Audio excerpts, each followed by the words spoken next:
Policy Resolution 26, proponent in person, Mr. Tulk. Gord Tulk, Red Deer South. I'm very proud to bring forward this resolution.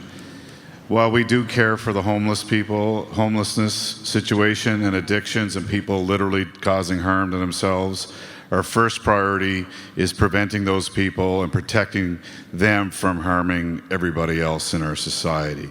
This resolution prioritizes public safety over the individual issues that homeless and addicted people have.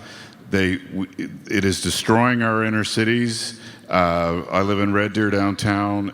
I would never let my daughter walk in the parks after dark. That should not be something we say in Alberta. Thank you. Yes, Do I get points for finishing early there? I was going to point that out. That might be the leader at the the halfway point while we're past the halfway point. But I will say yes. He did start with 60 seconds though as the proponent. Got to Could take be that an into account. asterisk. Yeah, that may not count. That's why there's no video. He was just trying to get a prize. Yeah. To the no mic, I'm sorry, ma'am. We're not taking up your time. Don't worry. I mean, in a general sense, we are, but not specifically to you. Hello, I'm Connie Molina from Red Deer South. I'm a social worker, outreach worker for Potter's Hands Church in the Soup Kitchen. In Red Deer, we have 2 shelters. We have over 700 homeless people. The 2 shelters don't even have 200 spaces.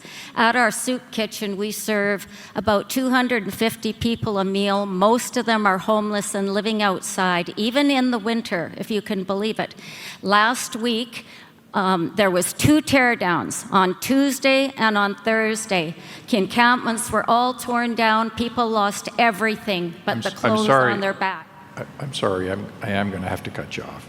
But thank you. To the yes mic. Yes, please. And that's exactly why we need to stop safe injection sites and not emphasizing rehabilitation so that we can actually free up spaces so that we don't have a homelessness epidemic.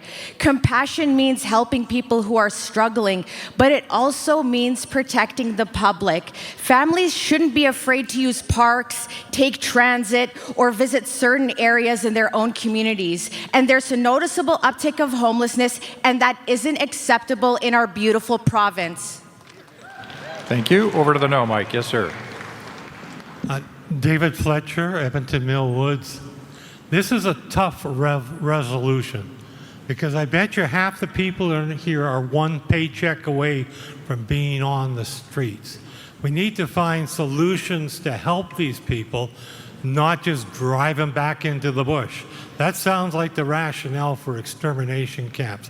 I'm sorry, Gord. We need to help the people, not just get rid of them. Final word to the proponent. Gord Tulk, Red Deer South. In no way am I saying we ignore and denigrate the people who are suffering out there. What we are saying is we need to make sure society as a whole protected first, so then we're able to do those kinds of things. Just a real quick thing on drug addiction. I talked to a guy a few years ago about fentanyl. I asked him, does anybody self-quit fentanyl? Never happens. So what are we waiting for? Why are we letting them die of their addiction? Why aren't we taking them off the streets and rehabilitating them? Thank you. So for the record, I let him go over because I wanted him to use up those points that he had. Policy Resolution 26, all those in favor, please. Thank you. Opposed? Motion carries.